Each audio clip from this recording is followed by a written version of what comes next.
diagnosis, we're ambiguous. Question our legality, we have fun with this. Diagnosis, right up to diagnosis, I don't even.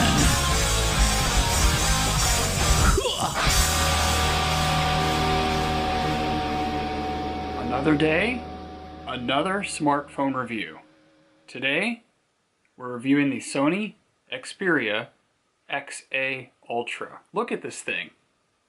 It's as big as my head. This phone is kind of a big deal because of the 16 megapixel front-facing camera and flash. The design is very sharp and very sleek. You know, it has this flat slab of glass and it's surrounded by aluminum accents. It's a really neat looking phone and it feels very solid. So let's unbox this thing and take a closer look. Nothing special about the packaging here. However, notice that there are no headphones included. Here's the phone in hand as a size comparison. And here's a close-up of that front-facing 16 megapixel camera and flash. On the side we have a power button, a volume rocker, and a dedicated camera button.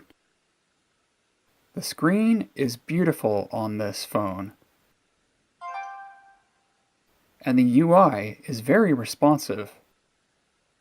I feel like the phone has a lot of power.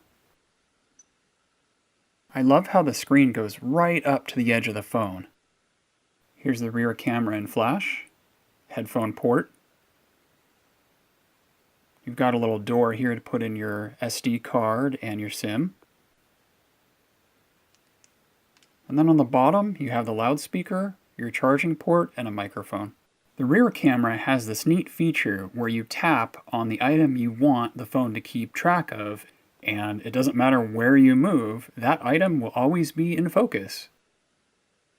Now you might be asking yourself, because it has a full-size camera up front that has autofocus and a flash, is this the perfect smartphone for vlogging? After all, you could look at the phone, frame yourself up, and if the lighting is low, you can turn the front-facing flash on. So theoretically, this thing is a vlogging machine. Well, let's find out. Even though the front-facing camera has focusing capabilities, you can't control them. In low light with the flash on, the camera struggled to maintain a constant aperture and a constant lock on focus. The results aren't too much better in good lighting. This looks really washed out and dull. Compare it to footage from the Galaxy S7's front camera. Half the megapixels, but twice the image. So I'm actually kind of left scratching my head on this one because the specs are all there. 16 megapixel front-facing camera, a real focusing mechanism inside, a front-facing flash, and yet the image quality just is not there. I applaud Sony for making this attempt, but the phone just doesn't measure up.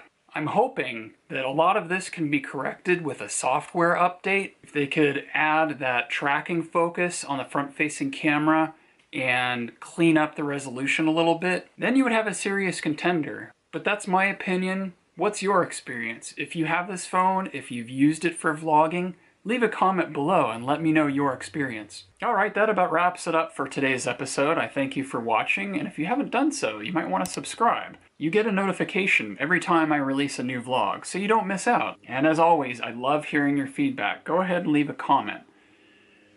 As for me, I think I'm done here.